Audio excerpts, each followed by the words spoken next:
How's it going, folks? My name's Matthew, aka EZBOT, and we're back with another live stream. Saturday Modular Fun Day. Today we're going to be diving into a dub techno case that I developed because I really want to take dub techno seriously on a personal level. It happens to be a genre that I really enjoy. I've spent so much time putting so much energy and finances into my modular collection and making these modular synth setups that I inevitably tear apart over and over again and rebuild over and over again. I wanted to make something that felt a little semi-permanent, that I could reuse, that I could save projects on, and then develop over time without worrying about patching and unpatching. And I feel like I finally got that done. I have some ideas to build this out further and make this a bigger case, perhaps, and maybe a few module changes if I had to, but right now I'm covering most of my bases, and as you heard, it sounds pretty good.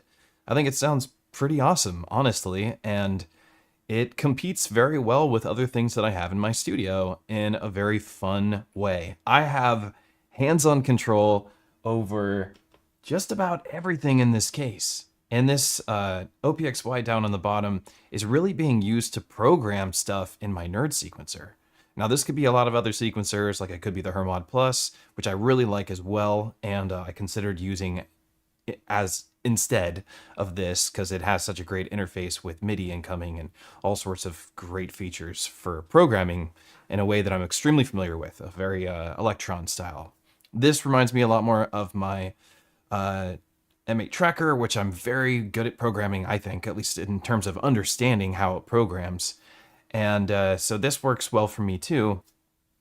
One of the advantages that this has currently is that I am using one of the expanders. It's called dual chord. So it has a built-in chord synth, 8 voices in total. It's pretty awesome, and you heard it. It was the first sound when the stream started, was the dual chord, of course, with some effects on it.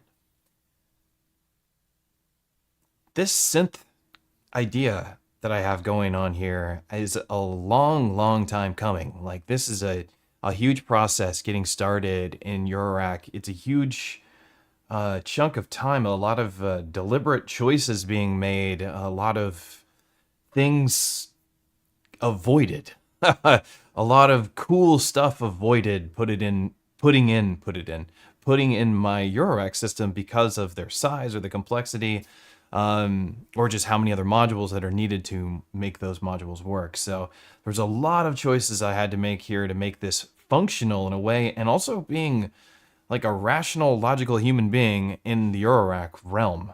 If I wanted to fit all of this in a single case, I had to use some very specific ideas. I needed an actual polysynth, a true polysynth, and we have that in this case. I needed some good sounding effects, and I have that in this case. I needed something that could take me to like weird percussive zones and then also to like beautiful sine zones, and we have that in this case. We're going to talk about that module in particular today, as it is one of the features. And then I have complex oscillators, analog filters, envelope generators, a powerful mixer, powerful sequencer, and a sampler that can play back polyphonically, granular synth, chop stuff up, and just play one-shots. And I needed the sampler, and the sampler was such a big piece of the puzzle, it turns out. And that all worked out. So I'm pretty excited about my case. I think it sounds good. I think it's something that I can take off the table and then leave it the way it is, take it and put it back on the table and revisit it and continue to build and program my music. Just the same way I would on an M8 tracker or an Electron box or an MPC or a Deluge or whatever poison you like to pick. Those devices all let you save your patches and save your programming so that you can revisit it later and travel with it and not worry about all that. The only thing you still have to worry about here is whether your oscillators are in tune and if you accidentally unpatch something. And that's something you just, you can fix. You can diagnose that and fix it even at the start of a show if you were performing. But I'm very particular about what I put in my case, and I have learned that I get very frustrated tuning oscillators, so I tend to avoid analog oscillators. I get kind of mad about it. I also get frustrated when I'm limited to scope when it comes to my drums. I prefer to use samplers when it comes to drums. That's why my Dig Attack is always my drum machine. And that's because I just rather have a good sounding drum sample. I do like perks, and I do like the analogness, or analog now, it's not really a word, but I do like the sound of, synth drums. They sound awesome, and that's, I'm no shame on that. What I mean is I really have the need to have a lot of different sounds and not just be limited to the sound that a single module makes. There are a couple Eurorack modules I think that can do that, like a Twin Shot by WMD is a module that you can put samples in and like mix between two samples. So it does a really good job of letting me do what I personally like to do, which is play with samples, but also utilize some of like their own functions. So I want to do a little case breakdown just for a moment, just like to talk about what's in here. There's not that many modules. I think case breakdown videos are really boring. And so I don't like watching them. I don't want to do them. But I think in this particular scenario, it's more like about talking about why these modules work, or why these types of modules. So let's not say this module does this. This module this is the Monumantic, and it like, forget about that. Think about this. This is a polyphonic synthesizer that can receive MIDI. That's the important concept, and that's what I want to focus on. I don't want to focus on the modules themselves and the brand and how I'm using them and why it's so cool. That stuff you do on your own. Have fun with that. What I want to talk about is the actual concept and why you would use this particular type of module to make these types of sounds, and why you can fit a full sounding piece like this in a single case. Does that sound fair? I think that that's a little bit more interesting than diving into why each module is whatever, like doing little mini reviews on each module. As I think this case turned out great in terms of its sound. So one of the things that we have, starting in the top left corner, we are making dub techno. So what do we need when we're making dub techno? Well, we need chords. That's what we need. And we need to be able to express the chords. We need to be able to modulate the chords. We need to be able to modulate their filter cutoff. We need to be able to process the chords. And we need to be able to choose the chord and not just make the same chord every single time, or have it be this paraphonic voice that we get out of Plats over and over again. Sounds great, sure, but it isn't very fun, right? We run out of fun with that after day one of playing with that. Or maybe some people who are brand new, not so much. But for me, I do, right? This is a full-on, truly polyphonic synthesizer. So I actually have a polysynth. So if you can find yourself a polysynth that's small, fits in a case like this, then you should do that. This one in particular is called the Monumantic, and it does a great job of that. It has MIDI. So there's a lot of MIDI actually going on in this case, and I don't think there's anything wrong with that. I do have a great effect, so we have a good reverb and delay. This is what I'm pairing with my Chord synth. Chords for dub techno production, or deep house production, which is something we're doing in a compilation right now on my Discord, really need some effects. They're not just going to play dry and have a good sound. Like, they're supposed to fill the void of this vast space. The dub techno is a texture-based genre, and so is deep house as well. Like, they're very similar genres, I think, and that's kind of why I picked that compilation genre. But for that one, I'm using the Cosmic Debris, and it's a delay reverb module. So that's enough said about that. Sounds amazing. One of my favorites. Right here is my like perk slash, like this is, let's just listen to this really quick. This is the Odessa by Chaos Devices. And why I have a module like this in the case is because I needed something that could go into the otherworldly realm, into the FME sounds, into the wavetable, just texture, weird plucks, just like I wanted something that was extraordinarily flexible with its sound output. This particular module is that. It's an additive oscillator module. It doesn't even need a filter. There's no filter for it. It's just got an envelope generator and an amplifier. And so something like this, we're talking complex oscillators, right? So this could be a complex oscillator or a wavetable or an FM oscillator in your Eurorack synth, and it would do similar stuff. You could get into the zone. This one's particularly fun to play with. It's got, besides its beautiful aesthetic, it's nice because it's very fast for you to change sounds. So I'll give you an example of what I mean. So this is the Odessa. It does have a little bit of effects processing going on. It's running through an FX aid as a send over here, and we'll talk about the mixing section in a little bit, but this can very quickly sound completely different than these sine waves. By turning up the partials, we start going into like this sawtooth, but it sounds like a folded sawtooth.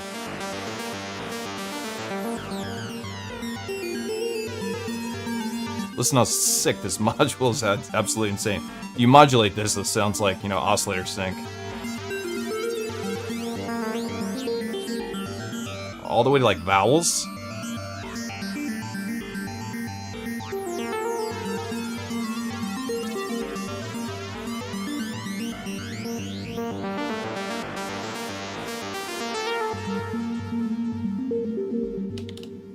I mean, come on.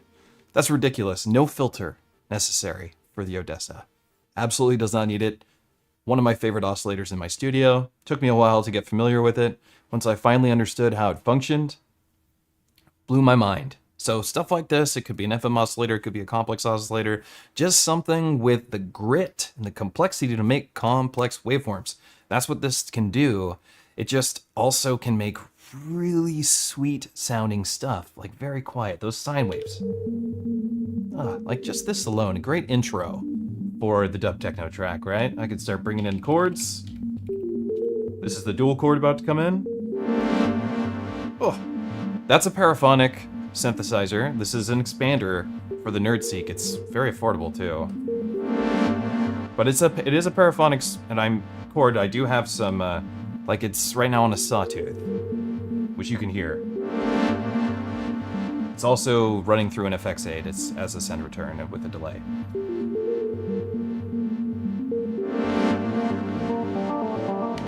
Could throw in the other chord here. Get our texture from our Monumantic and our Cosmic Debris.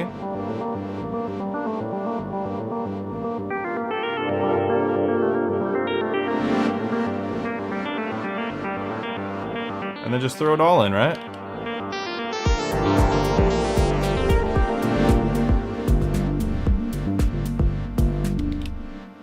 Anyway, I'm very happy with what I've built here right now, and that doesn't happen too often for me with my modular setups. I'm usually a little erratic and indecisive, which is why I don't use it very much. It's kind of like browsing Netflix. I have quite a few modules, and I'm just kind of like, wait, I haven't used this one very much. I should put that one in there instead of being like, what's practical and logical for us actually making real music today?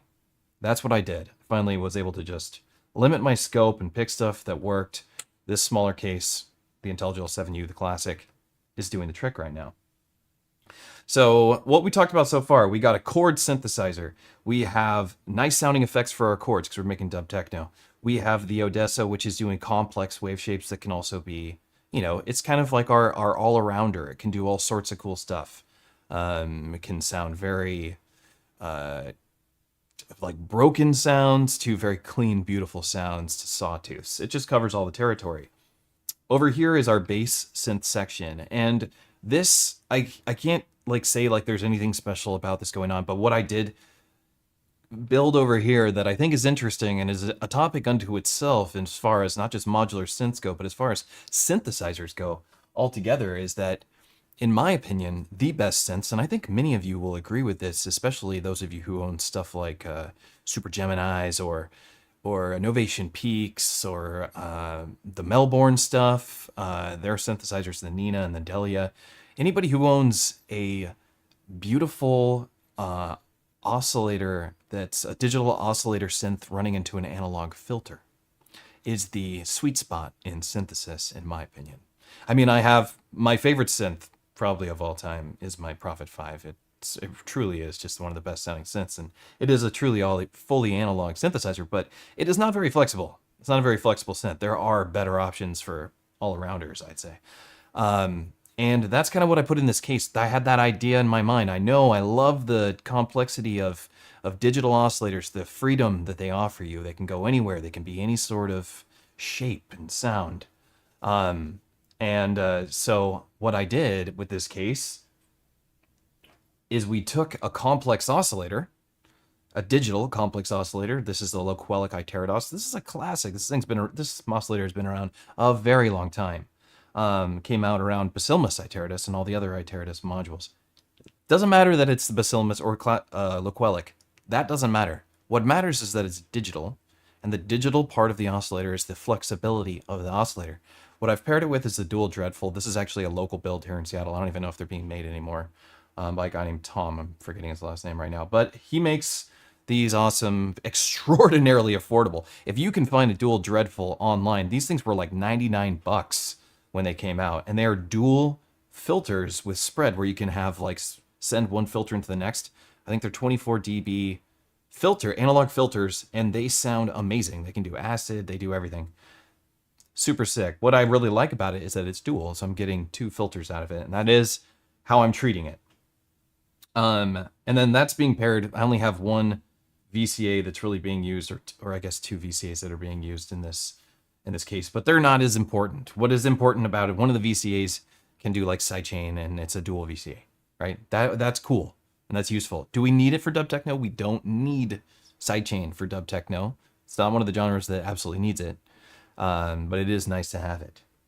So for the rest of this, it's really simple. Sampler. Not much to say about it.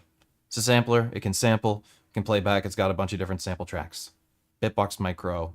It's a very, very simple sampler. I wouldn't say that it's a fun sampler by any means. It's just useful. It's a utility sampler, and that's about it. There are lots of fun, cool samplers for you to explore, and I recommend you take a look at all of them before you decide one. But this one fit in the spot. It does the trick, and that's why I'm using it. And, not putting any sort of negativity on 1010's implementation of a sampler or whatever. I just mean that it's not fun because it's not designed to be fun. It's literally just designed to do. That's kind of how 1010 approaches things. That they're like really about like, let's just get all the features, all the things that it should have, and let the user make the fun, right? That's kind of how I feel like this module is. Very powerful, extremely useful, a good price. It's got a black. They did the black thing on it, so it looks nice in the case. I really like that, the black panel. It's a great sampler. So whatever sampler you choose is going to be a good sampler. Just make sure it can play lots of different sounds back at once. I was looking at the Rample Turbo. I think that's a really cool option as well.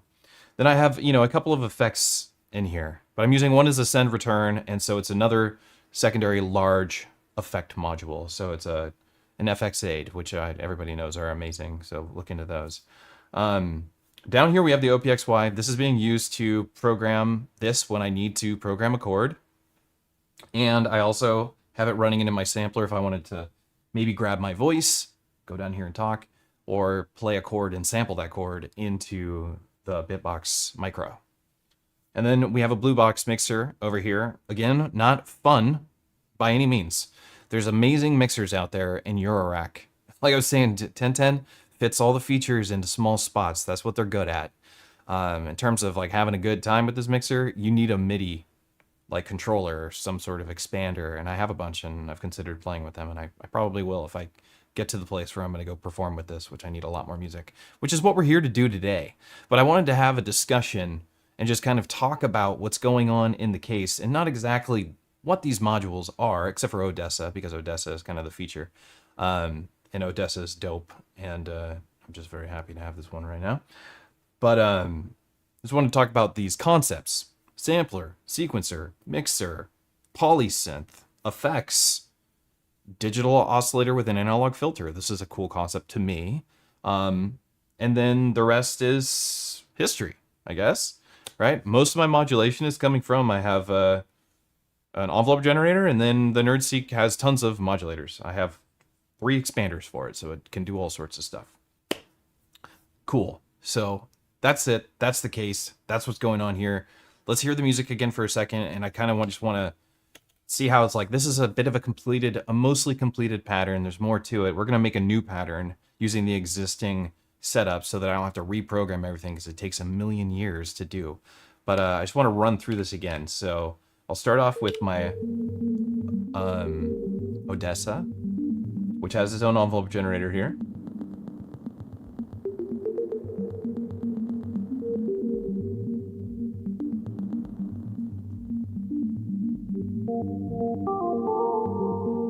Which I think sounds just fantastic.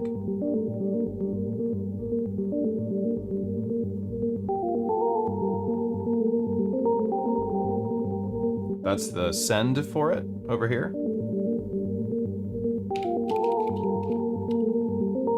We'll cue up the dual chord to come in. That's right here. The expander going into its own filter spot. got 2 delays on it. Has a delay from here, then it has a delay from the send. Something really useful in techno production. I'm not really using much resonance. See how that sounds on here. Oof.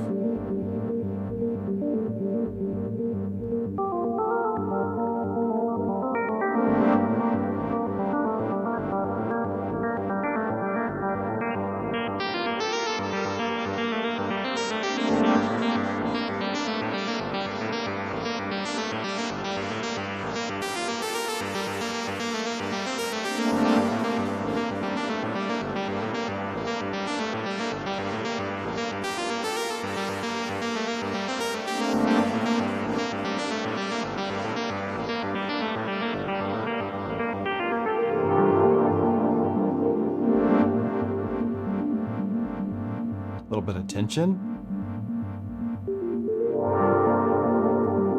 What's so fun about this, and I'm gonna take my face off here for a second so I can talk while I play. But what I think is so interesting about building a good Eurorack case, which happens so rarely for me, even though I have so much experience doing it, it's so hard. It really is just a really hard thing to do. It's a hard thing to make good music in. But when you get it down, one of the big advantages that you have when you're making good modular is, or when you've got a good modular setup, is the fact that I have hands-on control. I can't even do this in my Electron boxes.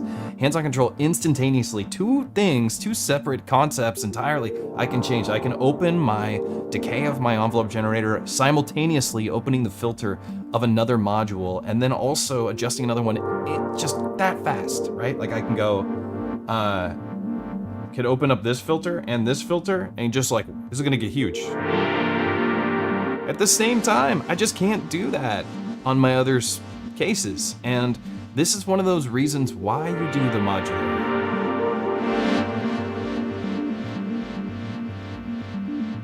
Or we could close this filter on the bass line and start bringing that in. We'll bring these down. Yeah, Odessa is really pulling its weight big time. Okay, let's bring in the bass line. It's on track 4. I'm gonna close it down real good, real quick.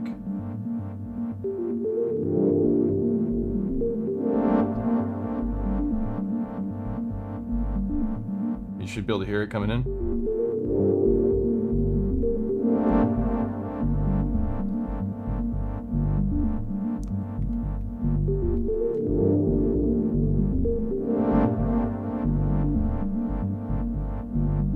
Wow, that bass coming in is Loquelic. I'll never get rid of that. It's this oscillator. It's just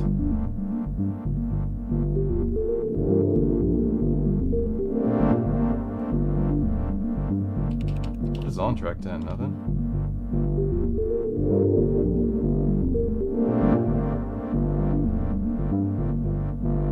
The last is the drums.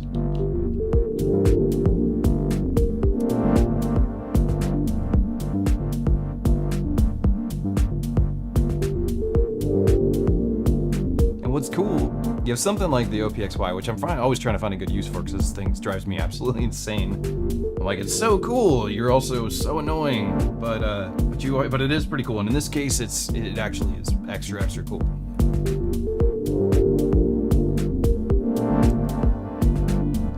Of course, I hit the wrong note immediately.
chord is like, kind of blew my mind.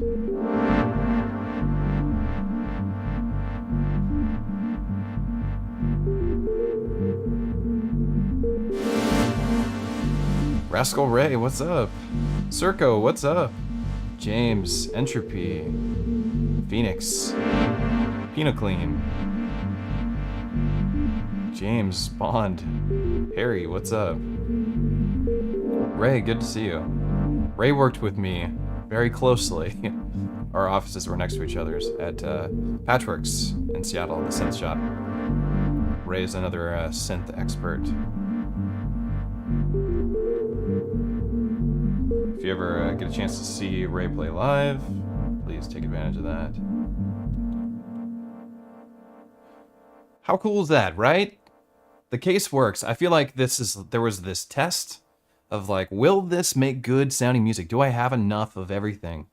And I think I do. I just, you have to kind of commit to some modules that have flexibility. I think that's kind of like, that's the big thing, is that for me, I need the flexibility to be able to make a lot of music in the case. And this did that for me. So now if I want to make a new pattern, which I can, I just go down here. And so the Nerd Sequencer is a deep module. Incredibly deep. I have not learned it all. I don't even know if I'll ever learn all of the Nerd Sequencer. The manual is like 1,000,000 pages long. And it has some very unique ways of approaching things that are just take a while to program. So I don't know. It's one of my favorite sequencers I have, but will I get it all? I don't know. Maybe it's too much sometimes. I'm not sure, but I really do like it quite a bit. So when I want to start a new pattern, like how you can on any trackers, it has a bit of like the LSDJ display. If you're familiar with this, if you're familiar with an M8 tracker, this is going to look pretty familiar to you. You're going to think, hey, I know that. I mean, it doesn't, these color schemes, the blue and pink is something I put in there because you can actually go in here and dive. It's also a video synthesizer. It does a lot of crazy stuff. It's pretty cool. But if I wanted to get in and start making a new track, we could start perhaps on the dual chord. Because the dual chord, of all the modules in this case, well, I guess besides Odessa, because Odessa blew my mind the most, I'd say. But the dual chord secondly blew my mind the most. And that's what I mean by that, is that I had a preconceived notion about how it was going to sound, and then it didn't adhere to that notion. It kind of blew it away in a positive way. And that's what I mean by these modules blew me away. The dual chord is this built-in synthesizer in the Nerd Sequencer. These 4 rows represent the notes that it can play, and it goes on to eight notes. And we have effects lanes where we can do all sorts of stuff. We have patches. You can load tables if you're familiar with all of that stuff. There's arpeggiations that it can do. I haven't even dove into the arpeggiator in here. Honestly, I don't know how to do it yet, because I'm taking it, I'm going as fast as I can, but there's just so much to learn. But let's say I want to design a chord. Currently, it's set up that I put the gate in on this row and I put the notes in here.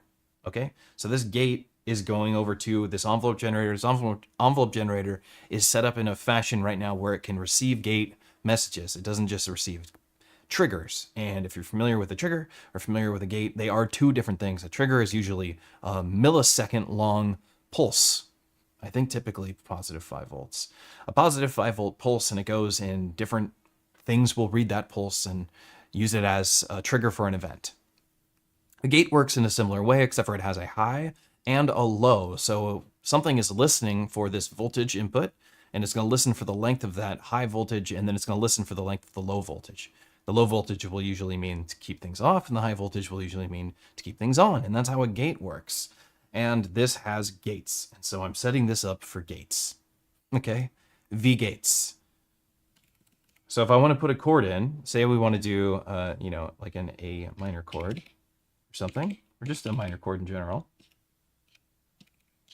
Program C and E, and then maybe we want to go and put a 7th in and a gate on. We would also need to put a gate off. Did you hear that? Isn't that lovely? It doesn't even sound like a paraphonic chord to me. The gates of dub. What's up, Tail? Geigar? Olivierd, hello. And Minimal. It's good to see y'all. So we got our first little chord stab in here. I put an A minor 7 in. It sounds okay. So when I hit shift play, it's triggering these other patterns. So we need to put in some new patterns, and I call these islands. Let me tell you what I mean by islands. I know you can't see this all too well. I am recording this, so maybe we'll turn this into a video where things make a little bit more sense because it'll be more concise and I can zoom in because it'll be in 4K. But islands, when we're talking about islands in a sequencer, what we mean is that while the sequence plays, it has this a start and end point, and it loops within that region. So an island only makes sense in a tracker sense usually, and that's because we can see multiple sequences living in this plane of existence, and the project that is. So living in the project, if I have these patterns touching another pattern, my cursor or the sequence will run into that pattern and it will continue on. So I need to put these little gaps in between the patterns, and it creates a little island. And so here we have island 1. All right? And it sounds great. And so when I perform modular, and I have some videos on here where I've played this case, or a case like this case, paired with an Octatrack, where I performed a 35-minute set of like very video gamey techno stuff. I don't even know what to call it. Electro, for sure. And I use the same idea. I build a bunch of islands, and then I go shift start, and that does this play them all at the same time thing. And then on my Octatrack, I would do effects and also my drums. I didn't have a sampler at the time in my case, so it's just voices and mixing. I had a huge performance mixer, which I do prefer to have, even though this one is great, but this works in this setup. So now I have this island. When I go shift play and I want to play this island, we're just going to play our minor chord. We are making dub techno. Do I want to have it repeat like that all the time? No, I don't want to do that. So I'm going to go in and extend the distance, or the length, I mean, that this pattern plays for. So I can go shift nerd, and I'm going to go to pattern length. We're going to set it up to be 4 bars long, but then I'm also, I think, going to change the pattern scale. And that happens here, I think. Or maybe not. Let's see, does it happen here? Yeah, track clock. Do I not have track clock?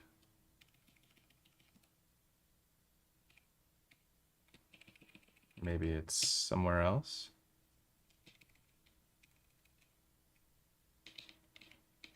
Oh, track clock, there it is. Okay, so here's what we're gonna do. Just like Electron, so on like an Octatrack, for instance, or Rhythm 1, Mark II, Analog 4, blah, blah, blah, whatever. Anything with only 64 steps of sequencing. Unlike Digitac 2 or the Toneverk, which has 16 bars of sequencing, the Nerdseq has 64 steps per pattern. So this is much like an Octatrack. And what you would do if you wanted to get, especially when you're doing chord stabs in particular, dub techno is gonna have these like long swells. So I don't need to have like complex programming. What I want is a long amount of programming so I can have a lot of different changes throughout the programming. So what I want to do is take a 4-bar sequence and divide it in half so that I get an 8-bar sequence. So, or I could, just, stack 4-bar sequences. This is a tracker. Maybe I should do that. Maybe I shouldn't even mess with the track scale. The advantage of messing with the track scale is that you don't have to leave the pattern that you're working in. And that can have some advantages, especially since we're working in this island space. So it creates more distance that you have to make in between islands. It's not the end of the world, but it just can get a little bit more confusing later on as your project grows. Does that make sense? I hope that makes sense. But for now, we've set it up to be 4 bars. I have it playing on the 1. We are using an A minor 7, so we're going to stick with A minor for our programming. And I can throw other notes, like in between. It could go wah, if I wanted. Like I could have this go. Let's see. Like that's kind of cool, right? That is kind of cool. Maybe what we do is we do that later. Copy this. And let's move it down in the sequence to another step and paste it maybe on the offbeat. We'll do that sound. Have that happen here. Oh, very nice. So this is what's so cool about this sequencer, is how quickly I was able to do that action. That is not usually something that happens extraordinarily quick. Now, I don't know very well how to do some of the effects on this particular, on the Nerdseq, on the dual chord in particular. No, I don't want to do that. But all I really want to do is add a trigger row probability. Okay. 64 must be 100%. It is. All right, so I'm changing the probability at which the second chord plays to give us some, like, variation. Oh! Okay, we don't want to do that. So whatever that did, it told it to just play that gate forever. All right, so we're going to reset these track effects and try again. Let's not do that effect.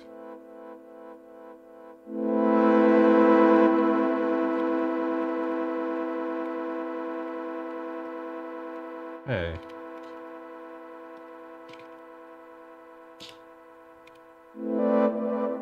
There we go.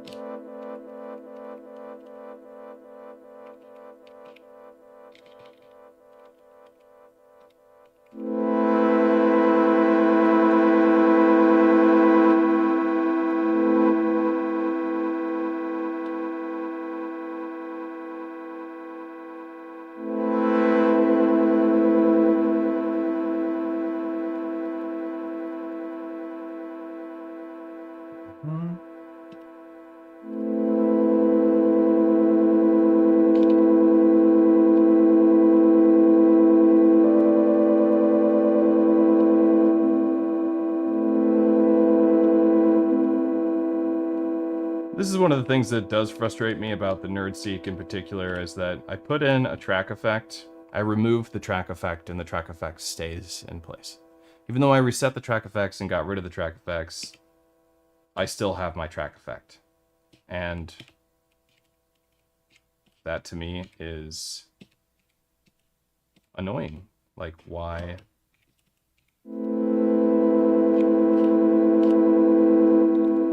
Why did that happen? Do I need to, like, add this to the top now? Yeah, what the hell?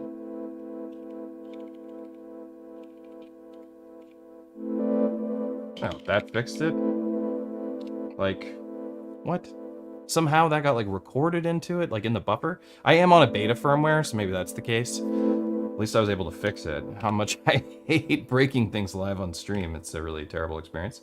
Okay, so we have our first little chord pattern. We could even try bringing some of this down, I think. Some of the notes, let's lower them. Maybe the root.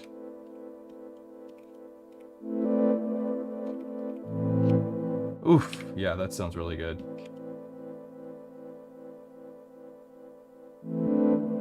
Oh, that is super nice.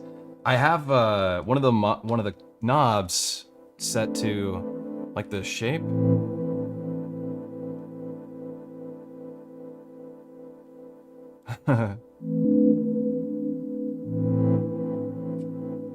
Yeah, that was kind of a sweet spot.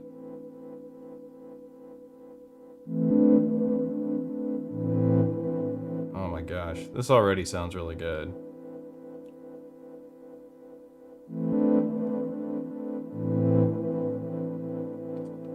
Man, okay. I kind of want to just hear what happens if we put like a simple bass sound in here.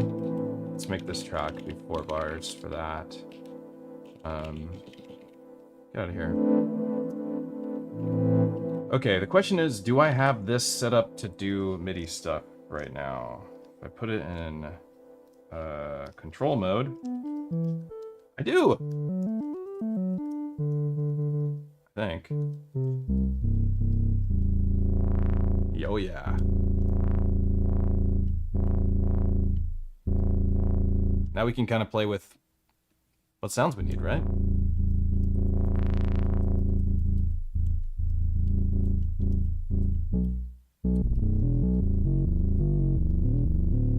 Check out this oscillator though. This complex oscillator sounds so good.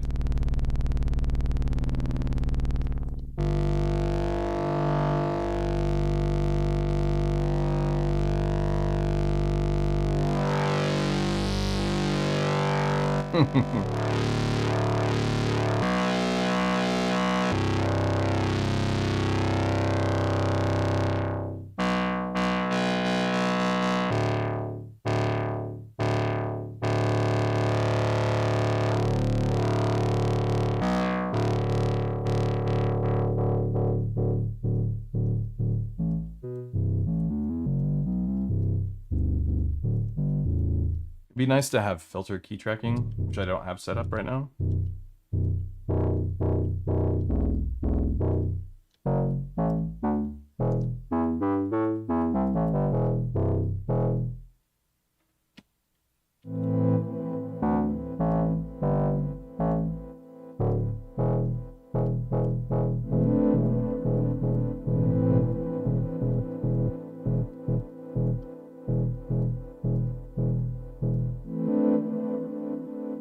I do have an arpeggiator though.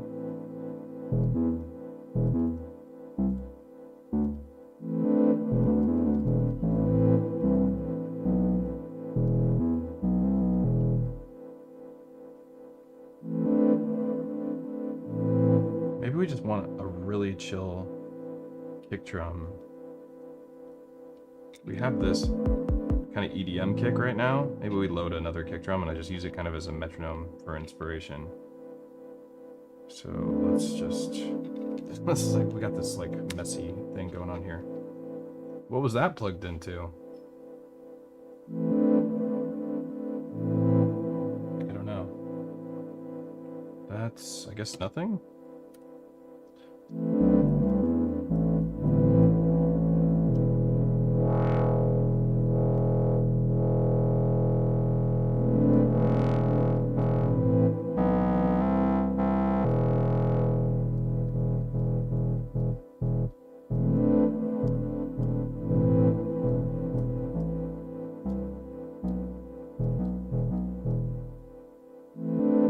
Back to my kick drum thing.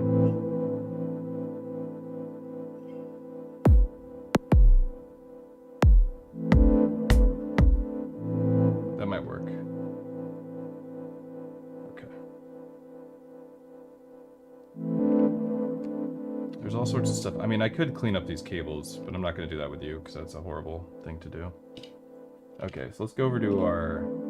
The way that I'm doing my sampler is that I'm sending a MIDI track over to my sample player. This is one of the advantages of the Bitbox Micro, and I feel bad about what I was saying about it not being fun. It is fun once I get the music going. It's just not a fun thing to play on. It only has 2 controls and it's you know, small, so that's not fun. But what it does is fun. It makes music, and I love that part. So it's just sending MIDI notes over here, and so I have all the tracks available to me. I'm using one kit at the moment. We could switch kits, but I think to keep things simple until we actually accomplish what we want to accomplish today, I'm going to stay with the same kit. And we just need to put in... That's the other drum. I need to find the note. Whoa! Bring that velocity down.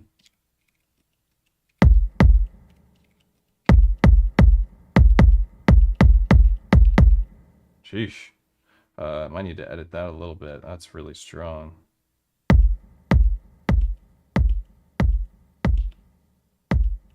I didn't realize how beefy this kick was going to be. Is there more editing I can do? Like some sort of filtering, perhaps? No? I know I can adjust its like start position, which would do a bit for us.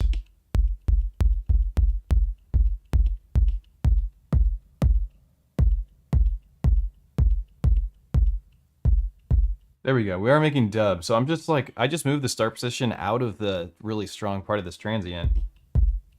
I don't have a filter for it specifically, and the whole thing runs in a single bus into my mix, so I can't like adjust and mix. This needs its own, you know what I really need?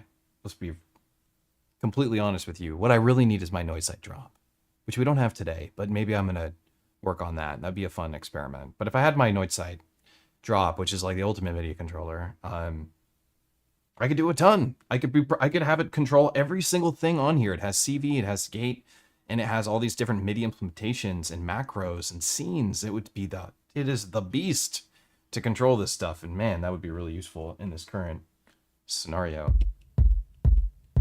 But I think that does do the trick. So let's just do something simple for now.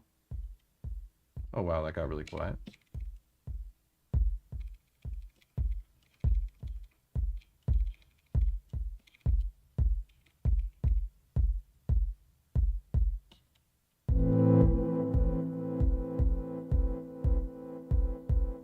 There we go.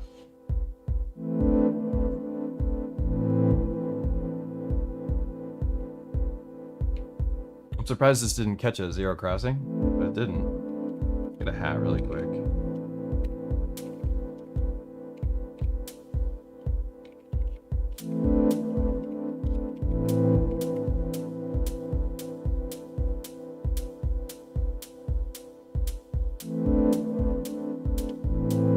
Alright, go over to here and start doing a bass line. We could just have it be like really, really basic. Let me see if I just put in a...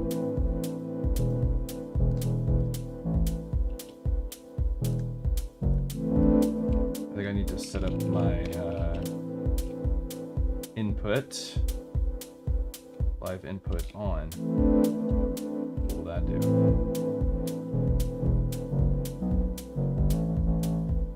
Huh?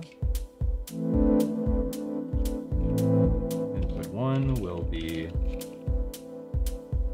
oh wait, no, I need to go to a MIDI input.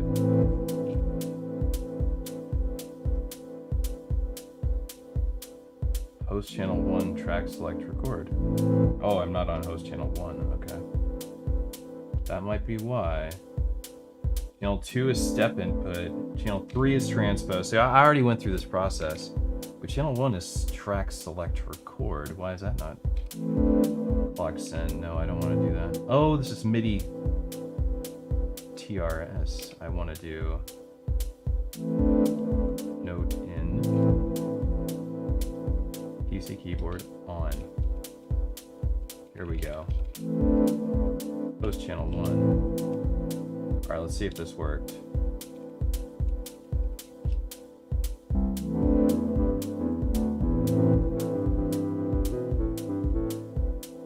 I know if I go into live record it'll work, but let's see what MIDI channel I'm on. Actually don't know how to do that here either. Oh, I'm on channel 5. Okay. Here we go.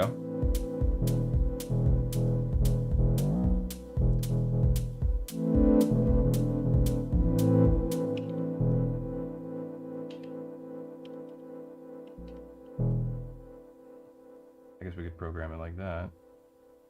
Oh, I also have this lovely knob I can just turn. Forgot about that. These are not sending gates.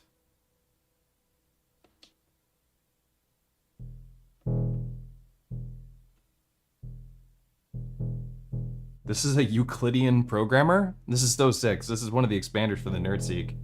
But if you use the Z input and just turn this, it just adds Euclidean steps. So it's a very performative step sequencer part. So it's obviously, if you've played with Euclidean stuff, you know what I'm talking about.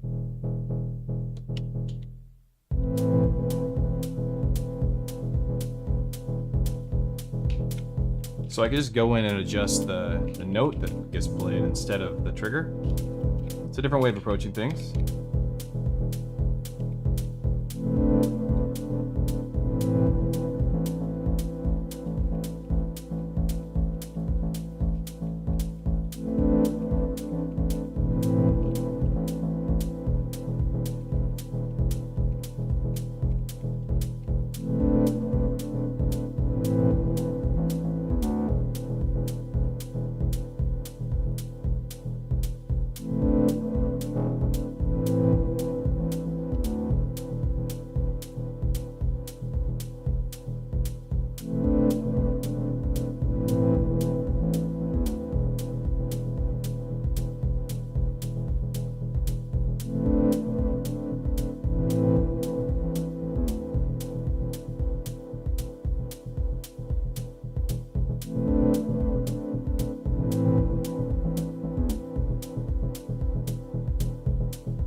Nice. I think I want this kick drum to be a little bit louder again.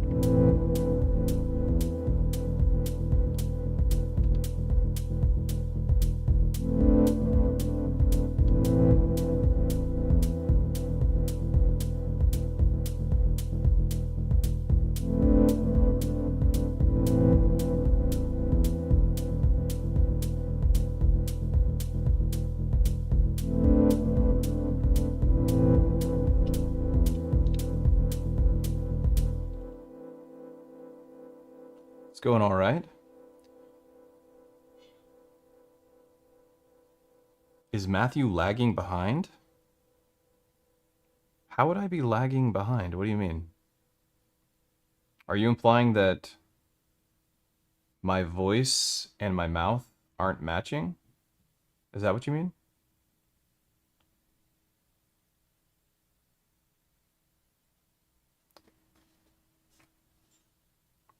Am I lagging behind? Is that what you're referring to? Oh, this window needs to be closed. The bloom is insane.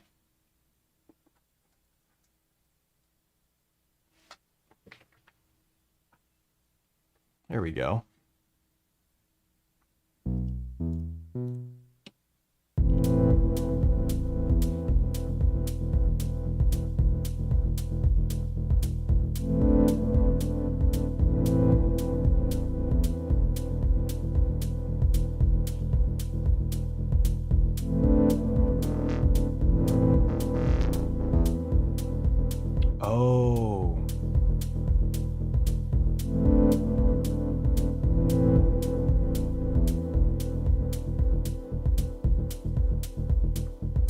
These more staccato notes are pretty nice.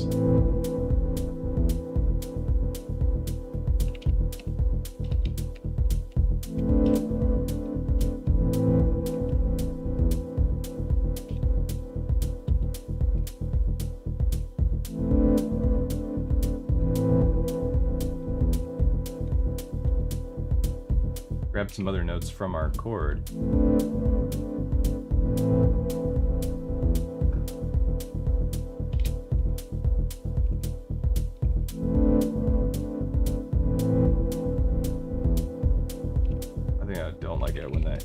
Up an octave. Let's try. I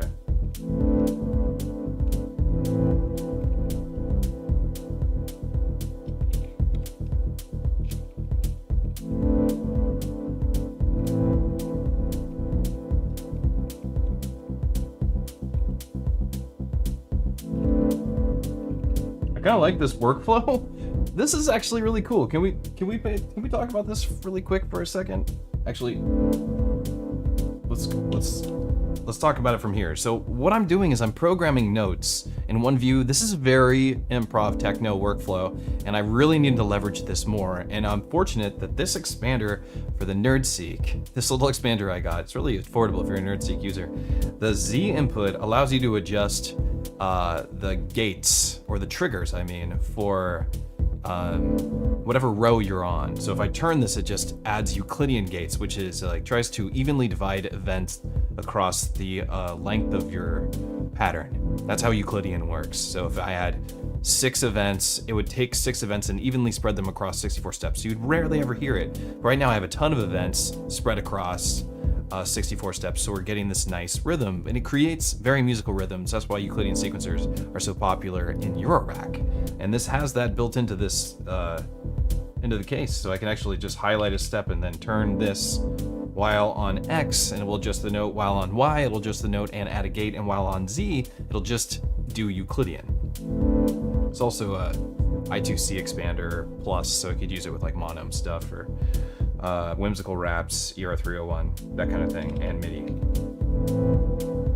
This is working really well though. All right, let's add the Monumantic Cosmic Debris. This is the sweet spot for me. I think this turned out very well using the dual Dreadfuls 24 dB with the dual chord. So it's another digital chord going out here, much like what Plats would give you if you're using chord Plats, like that algorithm on Plats or on braids or whatever you're using, running that into a filter analog filter, so we get a nice warm sound because we got the analog filter happening, and we're gonna do that over here. No analog filter this time though, but just soaking it in delay and reverb from Cosmic Debris. That happens on track 5. I think on track 4 we started our chord on the 1, so on track 5 we're not going to do that. We'll start on the offbeat, and we'll do a similar chord.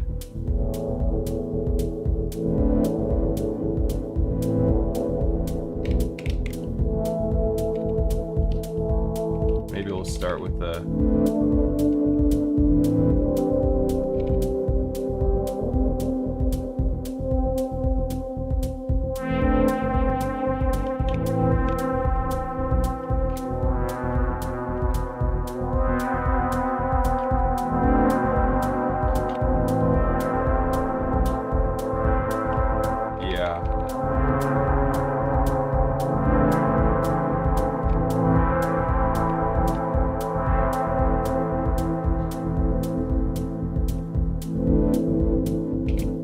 send an off message, otherwise it'll just play forever. Let's just make this kind of plucky, so it just happens once, like just goes.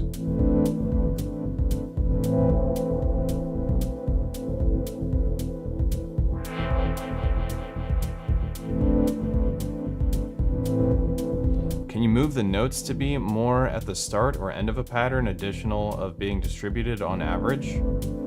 No. I mean, I don't know. I don't think so. Hey, at EZBOT, how is the Nerdseq different from an Electron unit? That's a really deep question, I'm not gonna lie, Doug. I'd say it's a lot harder to program. It has a lot more programming that it can do. Like, it has a lot more automated type stuff, and it's integrating with Eurorack, so it's playing with voltages and all sorts of ideas like that, whereas Electro ecosystem lives inside itself, so it only really has to communicate with other MIDI devices, which already has a beautiful standard. Eurorack, everybody's got their own standard. They even have their own stupid standards with MIDI, but TRS-A versus B, but it's a good one to learn. I think you have to be really dedicated to learning trackers in general to enjoy it. Like all of its features.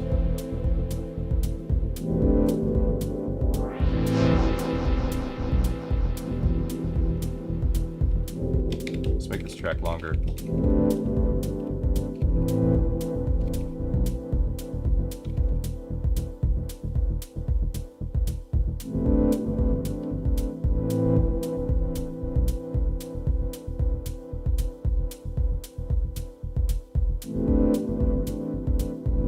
And now we're going to use the Odessa, but we're going to use the Odessa as like this like little plucky melody thing that's going to happen. This like some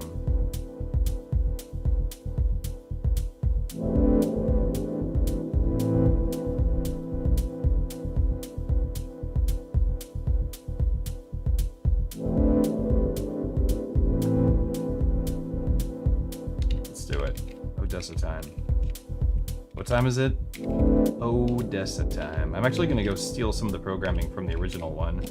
Just this right here, just because it's a pain in the butt to set up again.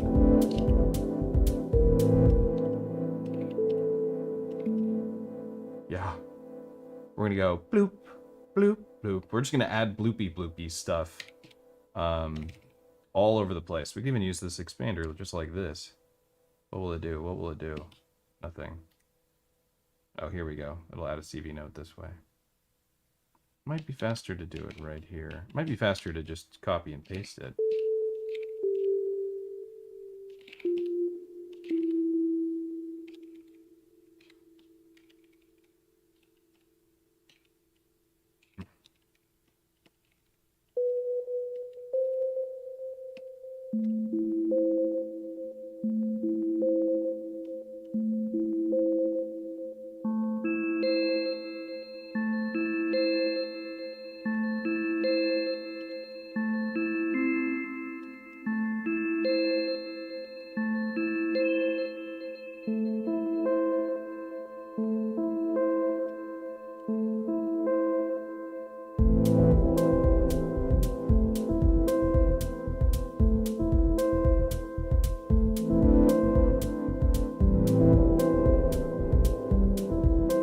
Oh my god.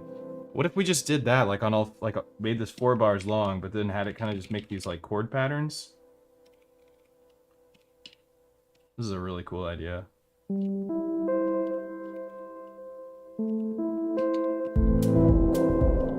So go like this. We just copy and paste it, make this really easy. Whoops.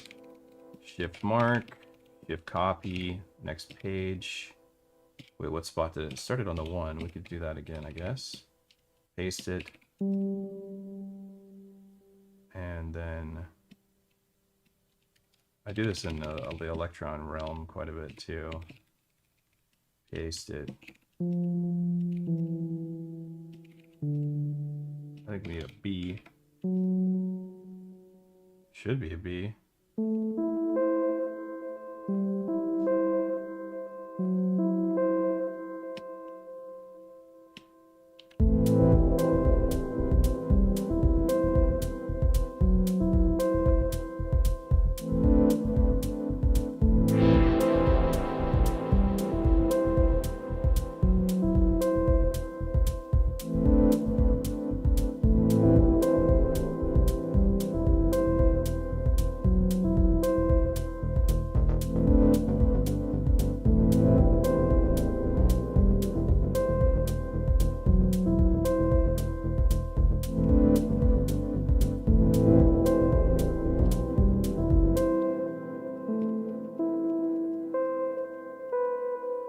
Maybe it should be E's instead of F's.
Oh, it's so cool.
Hear how stereo the Odessa got?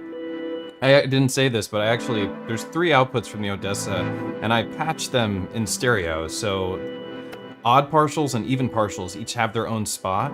If I move the bank length, those partials will be separated much more discreetly, I guess is the way to put it, and so you start hearing it more in stereo. So if I go to the right, there's more partials on my right side. If I go to the left, there should be more partials on the left. Maybe? Yeah, there we go. And you can hear it more on the left side. In the center, it's very centered. I mean, it's not supposed to be it's not a stereo spread knob. I'm just used it in that fashion. One of the powers of Eurorack.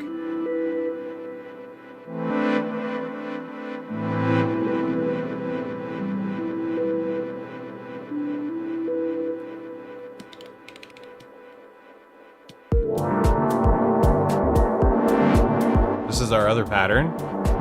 So we actually have like basically 2 songs to perform at a show now at this point, and there's more programming to be done, but I was able to switch from, who That's so cool. Switch from one pattern to the next. You can actually program in tempo changes. I'm not in love with what's going on with the bass, to be honest. I like showing off that fact that we could do Euclidean, but it's not entirely useful. To be honest, maybe we turn that down. Get rid of this Euclidean stuff. Let's just go mark, and we'll just delete it all.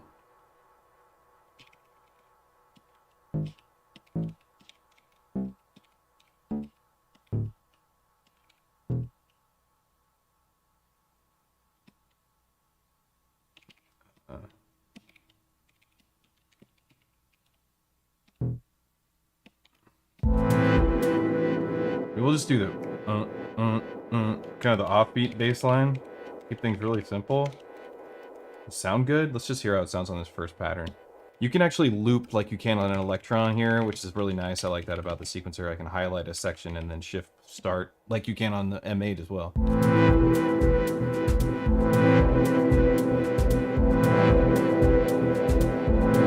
Actually works well for me. Let's do that. We'll copy and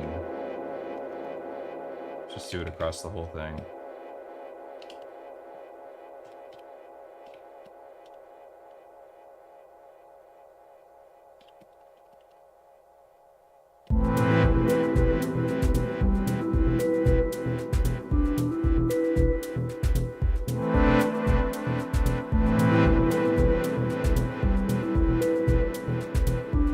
We can get out of this mode and go into the sequencer mode.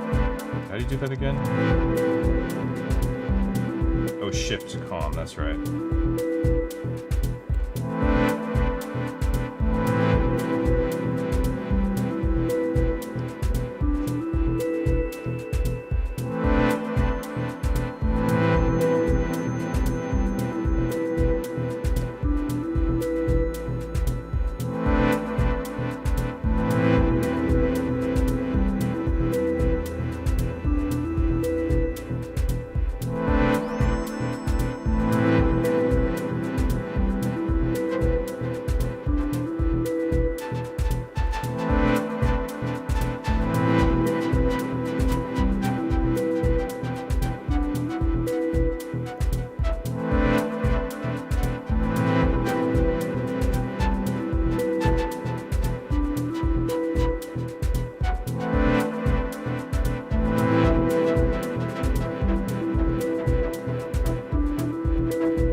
Oh man, the bass on here sounds really good.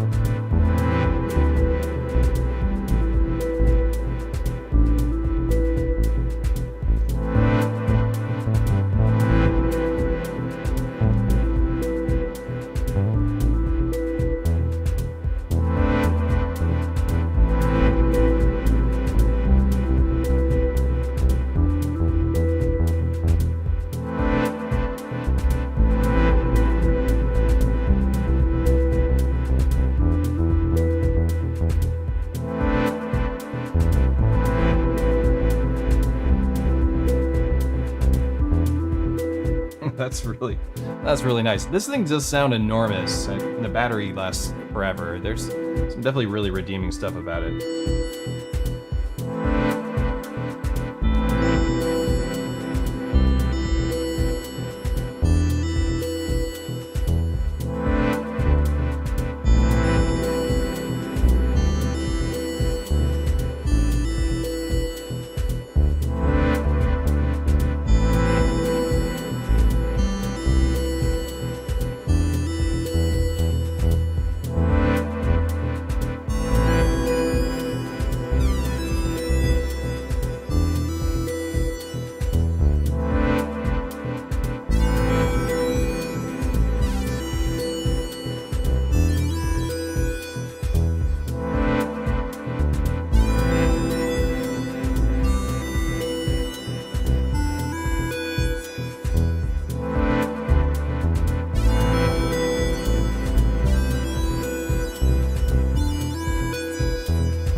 gate on message here and a gate off message here.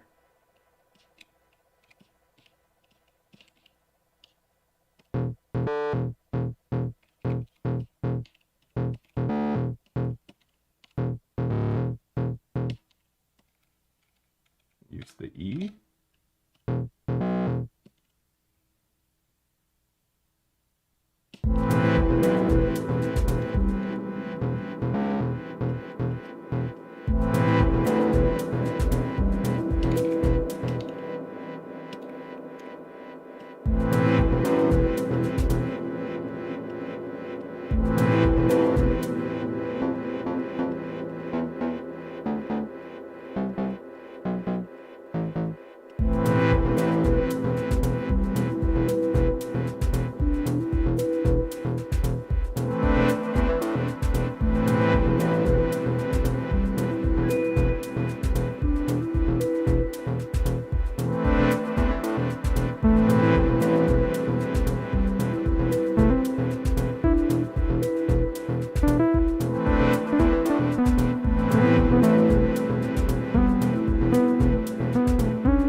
Well.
Copy this.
stronger.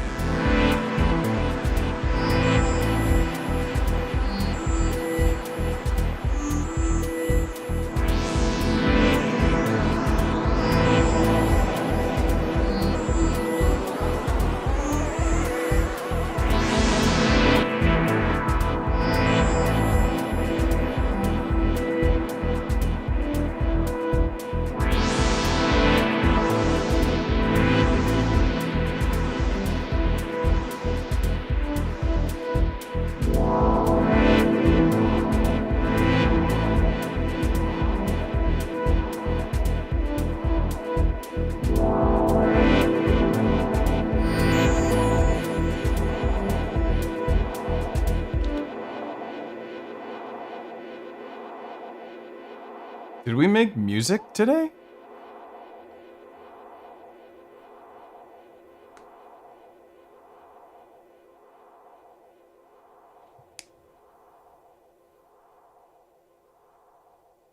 Is the thing on the bottom left with the screen a tracker composing device?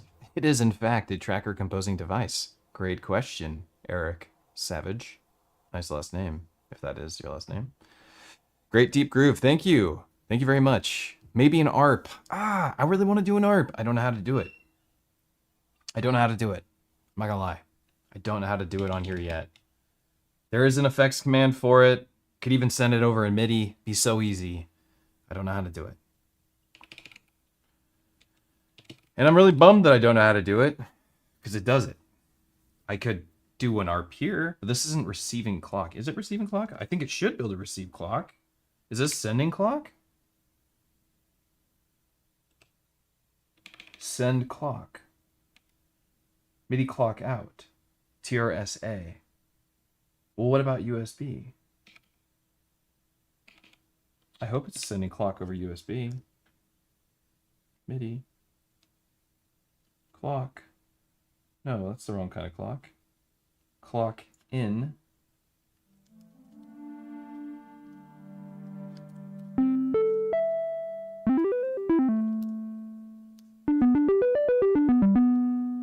Let's see.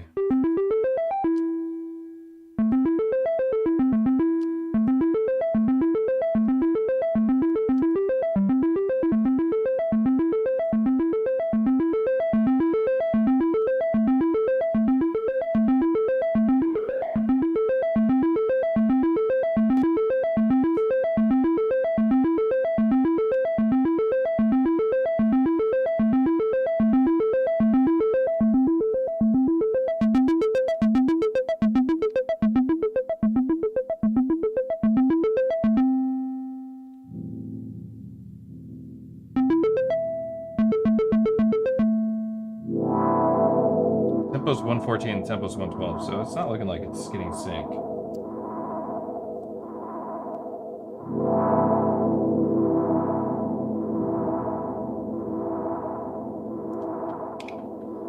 I don't know why it's not sending clock over.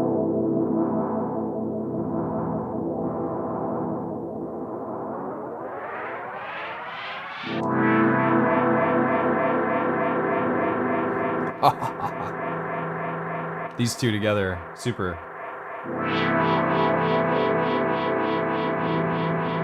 Woof.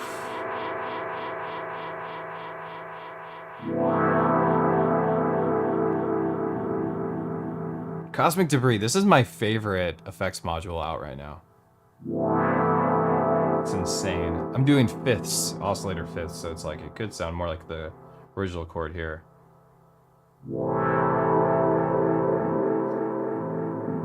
But I like doing fifths on here. It sounds so full, so thick. It's lovely.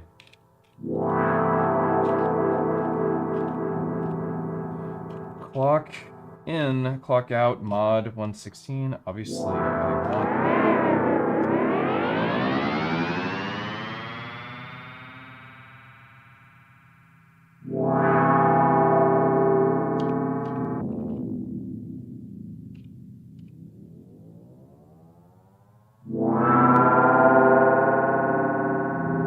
Changed the clock speed a lot, but it's not changing this clock.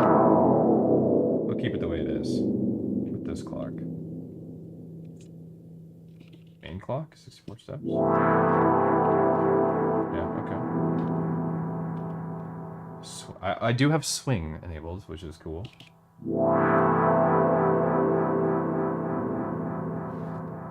Yeah, I don't know.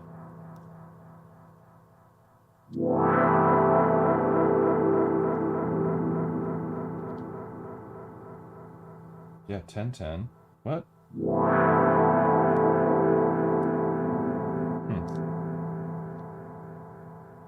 Clock in.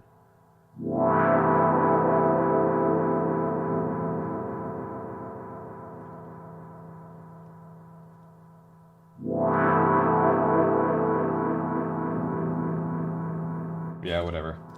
It doesn't matter.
Got this oscillator sounding great for bass.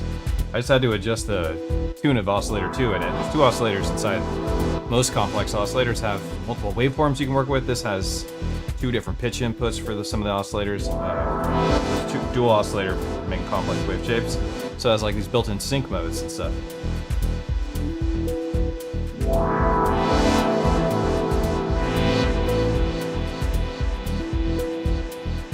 Switch to different like chord sound.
Some dub techno to me.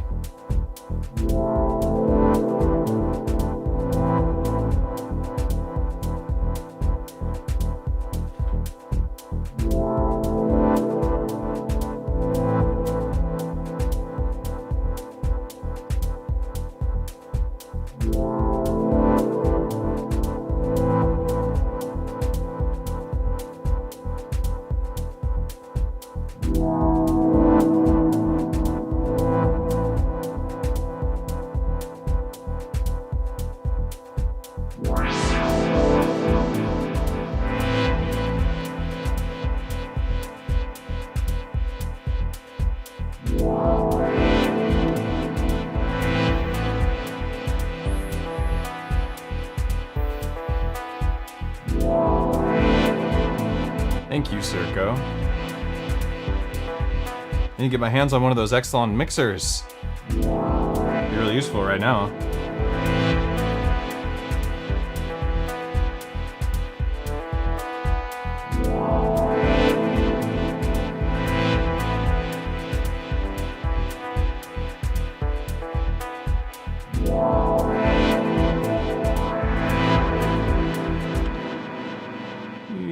I do want to point out that I have EQs on my mixer.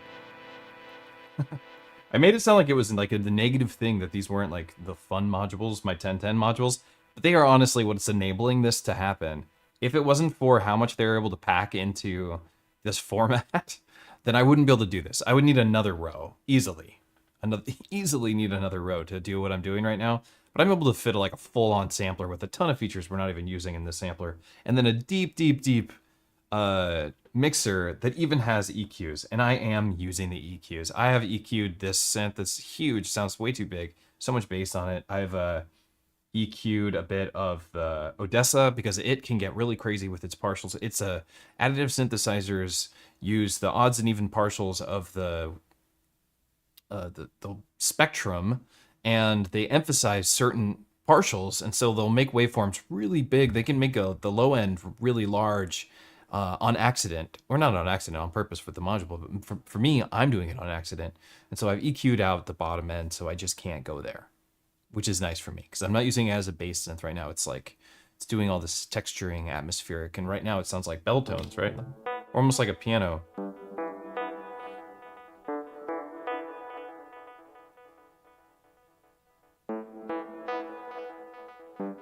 It's got 2 delays on it and some reverb. That's why you hear this like because one of its delays is not clocked, so I can adjust the delay.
Awesome. Made some music today. We did it with a modular synth, which we don't do very often on this channel. We have 2 patterns now. I have 2 songs. I want to build out an entire set on my skiff that I have here. I don't know if it's proper to call it a skiff, but in my Eurorack case. And all around dub techno. I'm extremely excited about it, to be honest, which is not something that happens to me all the time when it comes to modular. But this is very usable. And check this out. This is one of the coolest parts about this. And possibly the reason why this even exists. Go to setup. I go save the song. I go in here to my kit, hit this, save. I save my kit. I go into my project here where I've done all my mixing, save. I've saved my sampler. I've saved my sequence. I've saved my mixing setup. I can unplug this, power it off, move it somewhere else, and pull this up. It's gonna be identical. I've done it a bunch of times already to prove that it does work. All my settings will be the same. I have digital oscillators, analog filters, everything stays in tune. Oh my God. Not a nightmare. Unlike how it usually is when I'm doing all this analog stuff. Super, just like so into analog. Not today. Today we're embracing the digital side of things and using analog where it counts with filters.